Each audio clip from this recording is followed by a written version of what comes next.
Welcome to Fran's Friends. As promised, I'm inviting you to join me with crafting for next year. I'd like to share with you my tips, my tricks, and my projects. So as I was putting the Christmas ornaments and Christmas fare away, I came across an idea to share with you 10 top Christmas tips for crafters. So number one, the first thing to do is to sit yourself down with a glass or a mug of your favorite beverage, take a deep breath, and relive the experience of the last few weeks. The good parts and maybe not so good parts. Slowly come back to reality and then contemplate what next steps you need to take to get back to normal.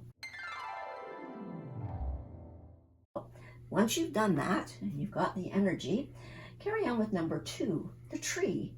Real or not, it needs to go. Pack everything related, wall plugs, stands, wreath hangers, Christmas lights. The Hallmark movie always has a very nice looking fellow at the end of the tangled lights, unless you've been married for over 40 years and then it's just an old fella. And at that point, put everything in one box or two. Now it's ready for next year. Keep it simple and keep it all together. So onwards to number three, ornaments. How often do we ever put broken ornaments in the box? Don't do that. Repair any broken ones before putting them away. Gluing broken bits on Christmas Eve is not fun, so do it now. There's a saying is, diamonds are a girl's best friend. Well, with crafters, the glue gun is your best friend.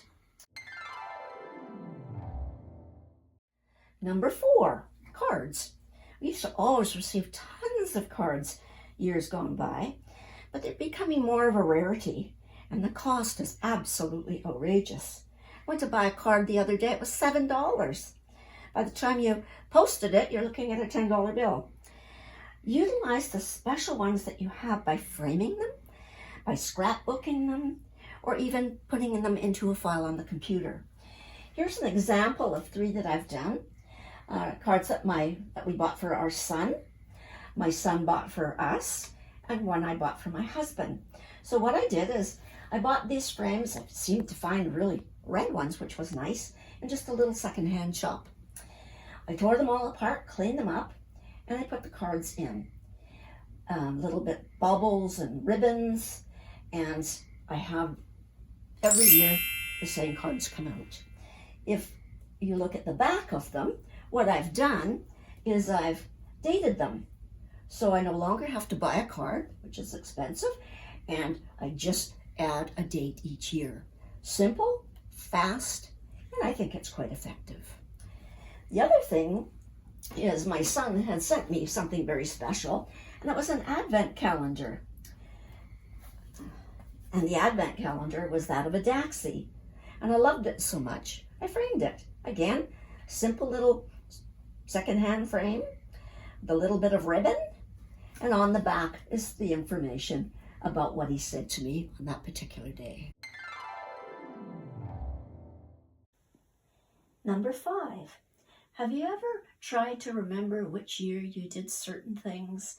You can never remember from one year to the next what you did.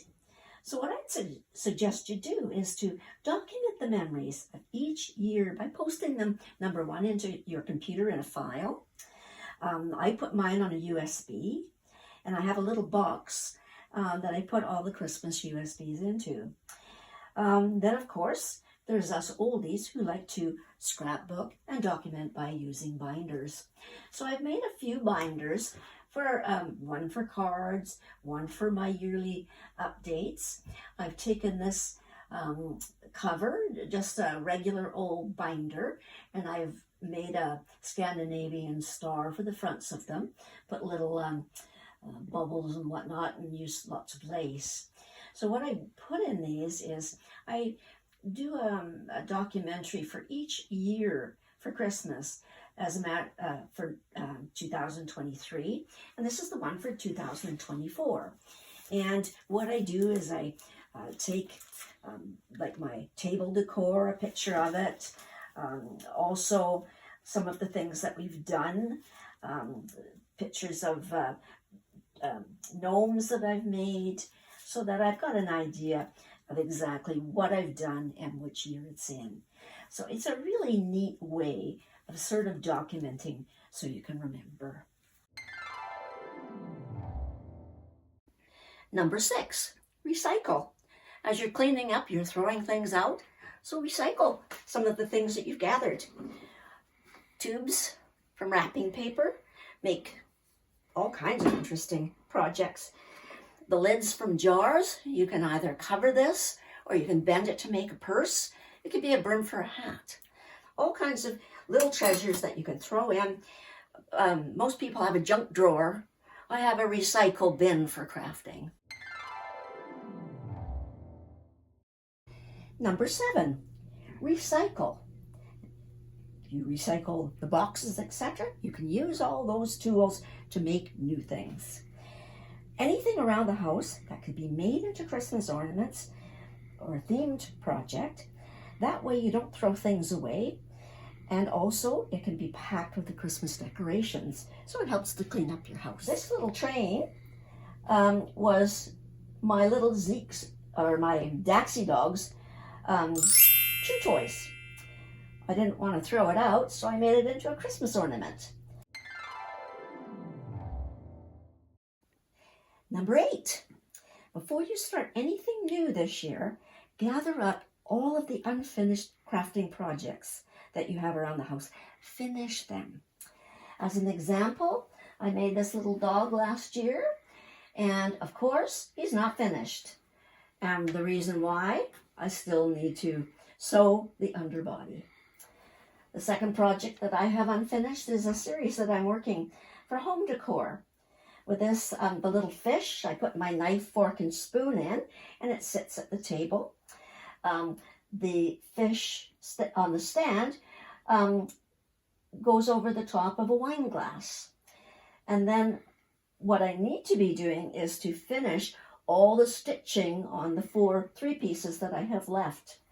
The other thing, and I'm not happy with this, and lots of times you aren't pleased with some of the things you do. This was a napkin ring that I'm making, but the fish is too loose, and I'm not happy with the backing. So I'll just tear that apart and try a new method. So again, finish your projects, get things organized. I have a memory bearer set that I made for my mom and dad, and it's been sitting there for 2 years without a head. So I finally, this year, got all the knowledge now to be able to put the head onto a stuffed body. Number 9, replenish your crafting supplies. I guess throughout Christmas and the last few months when you've been busy creating, being very creative, your supplies are dwindling. So go to your thrift store, dollar stores, online sources, and replenish some of the things that you've used up. I never buy anything new other than a few baubles or ribbons. All of my projects come from recycled fabrics, old blouses, skirts, husband's shirts. If I find a shirt that I really like, I tell him it's too small, and there I go. So again, get yourself organized so that you don't have to fumble when you're starting a new project. Number 10, make a crafting wish list for this year. Things that you would really like to get done, projects that you would be stimulated to make. Dream big, really dream big. So this year, what I thought, I was given this tablecloth probably about 20 years ago, was too big for my table because we have a very small family, so I've never used it. This year I'm going to. I've decided to make, in a way, an advent calendar. You know how you have the 12 days of Christmas and you have the 1st to the 25th Advent calendar. This is going to be a 12-month calendar. And I'm going to do an ornament each month, just a small one, but I'm going to make a base to put the ornaments on using this fabric. So that's one of the ideas I have for this year.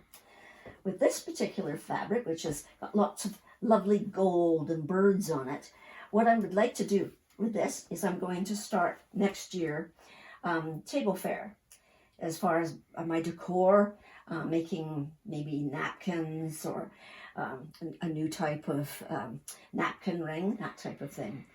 Other things I have planned that don't go in the, the sewing aspect is lots of garden artworks and painting old chairs and that type of thing. Lots of things to do to keep you happy and lots of things to do to keep you busy.